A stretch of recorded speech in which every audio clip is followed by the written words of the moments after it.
Hi, welcome. Have you been hit with a recurrence or worsening of your menopause symptoms when you were finally starting to feel better and you don't know what happened? Are you questioning whether it's some unknown illness or your actual menopause symptoms returning? Can menopause even flare like a bad case of IBS or eczema?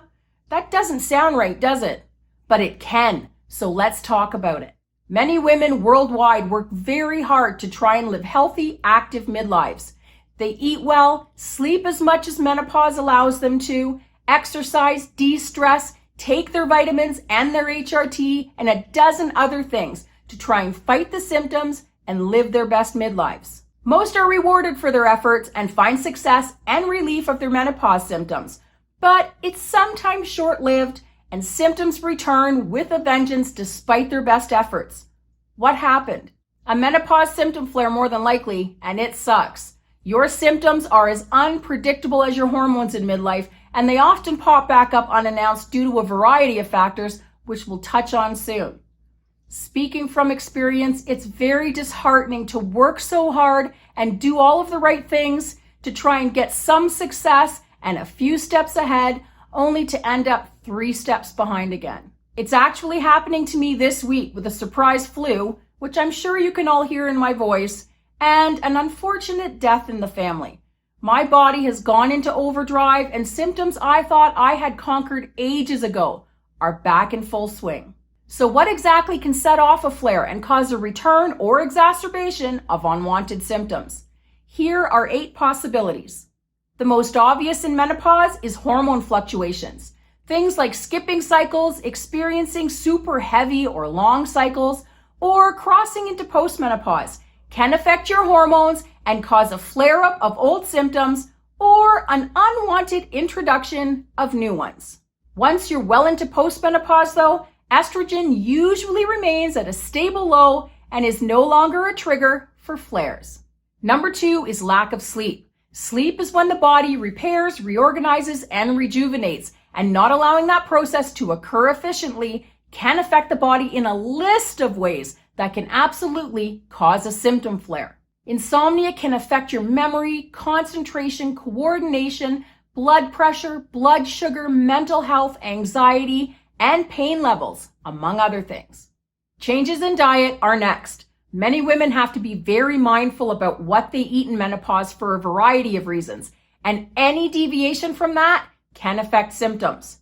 I have learned over the years what foods trigger problems for me, and I do not dare eat them, or I'm almost guaranteed a flare. Number 4 is stress or trauma.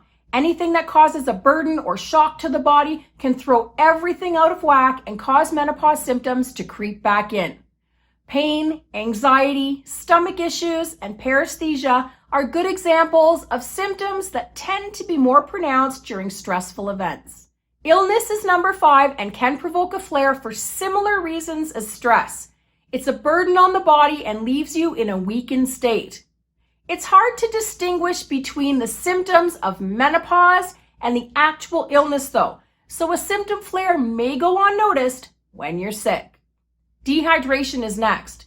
Drinking more water is one of the most important things you can possibly do for optimal health at any age, but especially in menopause, because dehydration can trigger symptoms.